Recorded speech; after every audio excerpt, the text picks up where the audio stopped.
చాలా మందికి network marketing లో అసలు ఎడిఫికేషన్ అంటే ఏంటో తెలియదు.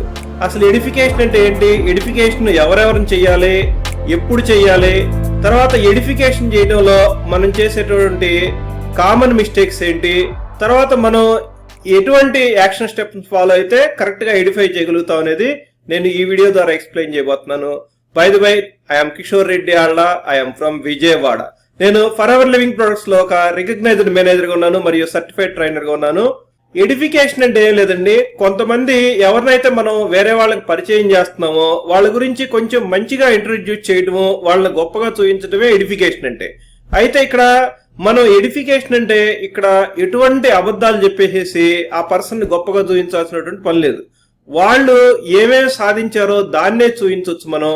ఇప్పుడు అసలు ఎడిఫై ఎందుకు చేయాలంటే, ఇప్పుడు మన డిస్ట్రిబ్యూటర్స్ ఉంటారు, బయట నుంచి ఎవరన్నా ట్రైనర్ని తీసుకురావాలి.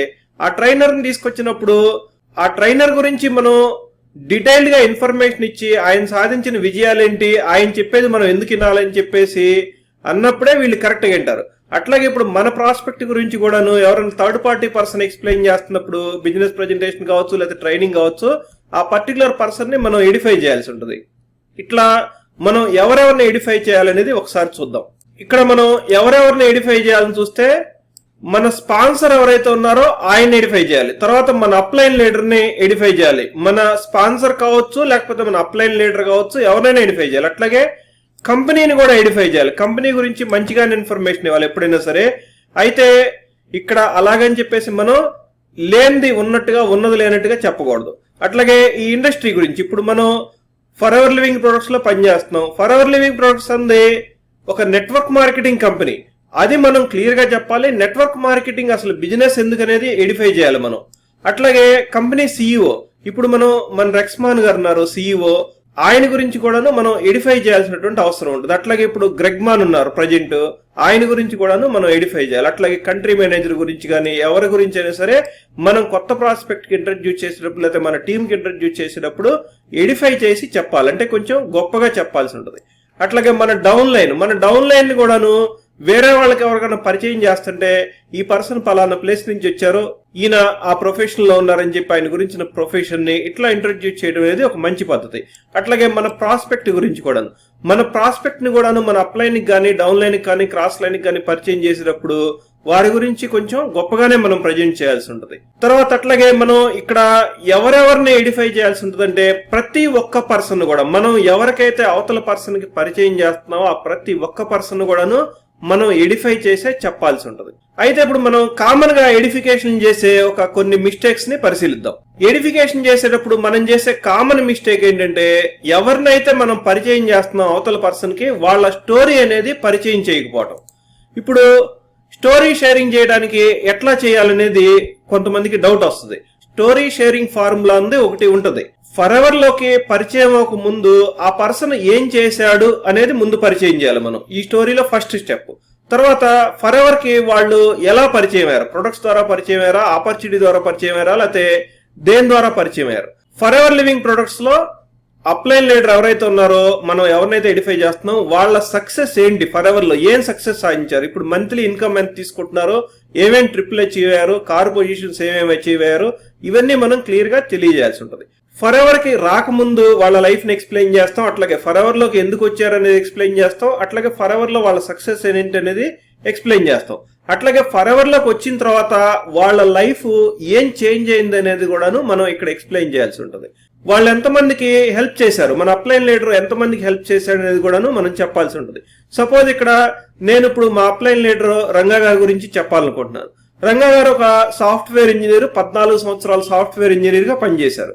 ఇక్కడ ఫస్ట్ స్టెప్ కంప్లీట్ అయిపోయింది. ఇప్పుడు తర్వాత రెండో స్టెప్ వచ్చేసి ఆయనకు అనుకోకుండా ఆయన పాత ఫ్రెండ్ సుధాకర్ రెడ్డి గారు ఈ బిజినెస్ ఆపర్చునిటీని పరిచయం చేశారు అని చెప్తాం. రెండో స్టెప్ అయిపోతుంది అక్కడికి. తర్వాత ఈయన సక్సెస్ ఏంటనేది మనం చెప్పాల్సి వస్తే, 1 year లో మేనేజర్ పొజిషన్ అచీవ్ అయ్యారు, 2 years లో సీనియర్ మేనేజర్ అయ్యారు, తర్వాత ఇప్పుడు ప్రజెంట్ సోరింగ్ మేనేజర్ గా ఉన్నారు, ఈ కంపెనీలో ఇప్పుడు present 4 to 5 lakhs income range లో ఉన్నారు అనేది చెప్తాం అక్కడ. తర్వాత ఫర్ ఎవర్ లోకి వచ్చిన తర్వాత ఆయన లైఫ్ ఎలా మారిందంటే, ప్రీవియస్ గా ఇప్పుడు సాఫ్ట్వేర్ ఇంజనీర్ అంటే ఒక టైం ప్రకారం కంపెనీకి వెళ్ళి పని చేయాల్సి ఉంటుంది.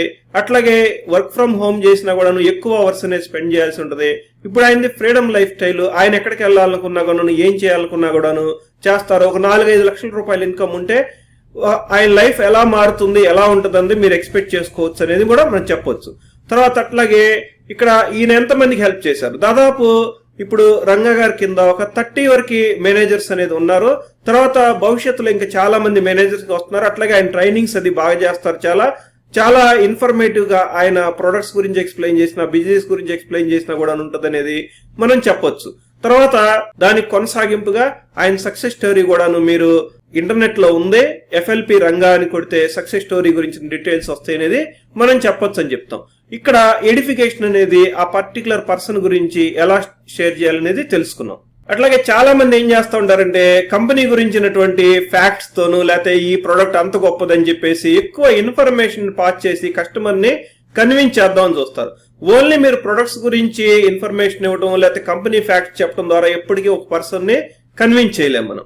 అది అలాగే ఒకసారి చూద్దాం. కొంతమంది ప్రాస్పెక్ట్ వచ్చిన దగ్గర నుంచి మాట్లాడుతూనే ఉంటారు. ఇప్పుడు నేను చెప్పినట్టుగా ప్రొడక్ట్స్ గురించి, కంపెనీ గురించి, ఫ్యాక్ట్స్ గురించి అట్లా కాకుండా ఒక క్రమ పద్ధతిలో మనం అప్లైన్ స్టోరీ లేకపోతే మన స్పాన్సర్ స్టోరీ అనేది మనం షేర్ చేయాల్సి ఉంటుంది. అట్లాని మన గురించి కూడాను మనం ఎక్కువ చెప్పుకోకూడదు. మన సొంత డబ్బా అనేది మనం కొట్టుకోకూడదు ఎక్కడ కూడాను. ఇక్కడ ముఖ్యంగా మన పని ఏంటంటే మనం ఒక పర్సన్ ఇన్వైట్ చేస్తున్నాం ఏదైనా ప్రజెంటేషన్ చెప్పడానికి కానీ, లేకపోతే ఒక ట్రైనింగ్ ఇవ్వడానికి కానీ. మన పని ఏంటంటే ఇప్పుడు మన డౌన్ లైన్ కానీ, మన ప్రాస్పెక్ట్ కానీ, మన అప్ లైన్ కి మధ్యలో మనం ఒక బ్రిడ్జ్ గా ఉండటం అనేది మనం చేయాల్సినటువంటి పని. ఇక్కడ ఇట్లా మనం ఏ పర్సన్ ని ఎవరికి పరిచయం చేస్తున్నా కూడా మధ్యలో మనం ఒక బ్రిడ్జ్ గా ఉండాలి. అది మన మెయిన్ పని. ఈ ప్రాస్పెక్ట్ కి సంబంధించి కావచ్చు, లేకపోతే డౌన్ లైన్ కి సంబంధించి కావచ్చు, మనం ఏ పర్సన్ అయితే ఎడిఫై చేస్తున్నాం వాళ్ళ గురించి వాళ్ళు ఏం చెప్తారనే ఒక క్యూరియాసిటీ లెవెల్స్ ని మనం ఇంప్రూవ్ చేయాల్సి ఉంటది ఇక్కడ. అట్లాగే మేజర్ గా ఇప్పుడు మనం ఉంది నెట్వర్క్ మార్కెటింగ్ ప్రొఫెషన్ లో. నెట్వర్క్ మార్కెటింగ్ ప్రొఫెషన్ ఏంటంటే మేజర్ గా మనకి హ్యూమన్ కనెక్షన్స్, రిలేషన్స్ బాగా ఉంటేనే మనం ఎక్కువ టీం అనేది, ఎక్కువ బిజినెస్ అనేది చేయగలుగుతాం. అట్లాగే ఇంకొక మేజర్ ఏంటంటే మనం తెలుసుకోవాల్సినటువంటి విషయము, పీపుల్ అనే వాళ్ళు ఎప్పుడు పీపుల్ తో బిజినెస్ చేస్తారు, అంతేగాని ప్రొడక్ట్స్ తోను కంపెనీతోను డైరెక్ట్ గా చేయరు. పీపుల్ ఎప్పుడు కూడాను పీపుల్ తోనే జాయిన్ అవుతారు తప్ప ప్రొడక్ట్స్ తోనో కంపెనీతోనో జాయిన్ అవ్వరు. అది మనం ముఖ్యంగా గుర్తుపెట్టుకోవాలి ఇక్కడ. ఇప్పుడు మనకి ఒకటే ఫిట్ అందరికీ సరిపోదని ఒక సామెత చెప్తా ఉంటారు. అది ఇక్కడ నిజం అవుతుంది. ఎలా అనేది ఒకసారి చూద్దాం. One size does not fit for all. అంటే ఇప్పుడు ప్రతి ఒక్క పర్సన్ మనతో పాటు బిజినెస్ లో జాయిన్ అవ్వాలనుకునే పర్సన్, లేకపోతే ప్రొడక్ట్స్ యూజ్ చేయాలనుకునే పర్సన్ కి డిఫరెంట్ రీజన్స్ అనేది ఉంటాయి. అందుకని వాళ్ళ రీజన్స్ ఏంటనేది ముందు మనం ఐడెంటిఫై చేయాలి. అసలు పీపుల్ మెయిన్ గా ఇప్పుడు ఫర్ ఎవర్ లివింగ్ ప్రొడక్ట్స్ లోకి ఎందుకు జాయిన్ అవుతారు అనేది చూద్దాం ఇక్కడ. ఇప్పుడు చాలా మంది హెల్త్ గురించి వస్తారు, చాలా మంది బ్యూటీగా ఉండడం కోసం వస్తారు, అట్లాగే కొంతమంది ఫిట్నెస్ మెయింటైన్ చేయడానికి వస్తారు. నేనైతే ముందు నా హెల్త్ కాపాడుకోవడానికి కొన్ని ప్రొడక్ట్స్ ఇక్కడ పరిచయం అవడం ద్వారా ఈ బిజినెస్ లోకి రావడం జరిగింది. కొంతమంది ఎడిషనల్ ఇన్కమ్ కోసం వస్తారు, కొంతమంది ఆల్రెడీ ఇన్కమ్ లెవెల్స్ బాగా ఉన్నా కూడాను ఏదైతే ఇప్పుడు ఎక్కువ సర్వైవల్ కోసం ప్రతిరోజు జీవించడం ఇష్టం లేక ఫైనాన్షియల్ ఫ్రీడమ్ వైపు ఆలోచిద్దామని కూడా చాలా మంది వస్తారు. అట్లాగే కొంతమంది టైం ఫ్రీడమ్ వైపు వస్తారు. టైం ఫ్రీడమ్ అంటే మనం ఎనీ టైంలో మనం ఎక్కడ కావాలనుకుంటే అక్కడ, ఎవరితో కావాలనుకుంటే వాళ్ళతో పనిచేసే ఒక ఫ్రీడమ్ కోసం వస్తారు. కొంతమంది ఎర్లీ రిటైర్మెంట్ కోసం వచ్చేవాళ్ళు ఉంటారు, రిటైర్మెంట్ తొందరగా తీసుకోవాలని చెప్పి. అట్లాగే కొంతమంది సొంతగా మన సొంత వ్యాపారం స్టార్ట్ చేయాలి, మనది అని చెప్పుకోదాకా ఒక వ్యాపారం స్టార్ట్ చేయాలి, నేను ఒక ఎంటర్ప్రెన్యూర్ గా ఎదగాలని చెప్పి డ్రీమ్స్ ఉన్న వాళ్ళు కొద్దిమంది ఉంటారు. అట్లాగే ఇప్పుడు ఇంటి దగ్గర నుంచి పని చేయాలి, ఆఫీస్కి వెళ్ళడం, కమ్యూట్ చేయడం అంటే ఇబ్బంది అనే వాళ్ళు కొద్దిమంది ఉంటారు. కొంతమంది పార్ట్ టైం చేస్తానికి ఇష్టపడతారు, కొంతమంది ఫుల్ టైం చేయడానికి ఇష్టపడతారు. అయితే ఇంకా కొంతమంది ఫారిన్ ట్రిప్స్ లేకపోతే డొమెస్టిక్ ట్రిప్స్, ఈ ట్రిప్స్ అనేవి కొంతమందిని అట్రాక్ట్ చేస్తాయి. అట్లాగే కొంతమందికి రికగ్నిషన్ అనేది చాలా అట్రాక్ట్ అవుతారు. ఎందుకంటే ఇప్పుడు ఎక్కువ చదువు లేని పర్సన్ లేకపోతే ఎక్కువ స్కిల్స్ లేని పర్సన్ ఇక్కడ మేనేజర్ అయ్యే ఒక పొజిషన్ అవకాశం ఉందని తెలుసుకుంటే కనుక ఇక్కడ సూపర్వైజర్ కావచ్చు, అసిస్టెంట్ మేనేజర్ కావచ్చు, లేకపోతే మేనేజర్ కావచ్చు, ఈ పొజిషన్స్ అచీవ్ అయినప్పుడు ఇక్కడ వచ్చేటటువంటి గుర్తింపు ఇంకా బయట ఎక్కడ దొరకదు. అందుకని కొంతమంది గుర్తింపు కోసం కూడా వస్తూ ఉంటారు. అయితే ఇప్పుడు ఏ పర్సన్ దేనికోసం వస్తున్నాడని మనం వాళ్ళతో ప్రీవియస్ గా కొంచెం సేపు మాట్లాడినప్పుడు మనకు అర్థం అవుతుంది. వాళ్ళ ట్రిగ్గర్ ఏంటంటే వాళ్ళు దేనికి రెస్పాండ్ అవుతున్నారు అనేది మనకు అర్థం అవుతుంది. అప్పుడు మనం వాళ్ళు దేనికి రెస్పాండ్ అవుతున్నారు అనేది అర్థం చేసుకొని మన అప్లైన్ స్టోరీని దాని ప్రకారం చెప్పాలి. అయితే ఇక్కడ అప్లైన్ కూడా ఆ అచీవ్మెంట్స్ అన్ని తీసుకున్నాయి. ముఖ్యంగా వీళ్ళకి ఏం టచ్ అవుతుందందే దాని గురించి మనం చెప్పాలి. సపోజ్ ఒక పర్సన్ ఫారిన్ ట్రిప్ అంటే ఇష్టం అంటే ఆయన 2 ఫారిన్ ట్రిప్లు వెళ్ళొచ్చాడు, ఇట్లా సరదాగా ట్రిప్ వెళ్ళి రావడం అనేది ఫ్యామిలీతో చాలా బాగుంటుంది అనేది మనం ఎక్స్ప్లెయిన్ చేయొచ్చు. అట్లాగే ఫైనాన్షియల్ ఫ్రీడమ్ ఇష్టమైన పర్సన్కి ఆ పర్సన్కి 4 నుంచి 5 లక్షల రూపాయలు ఇన్కమ్ వస్తుంది.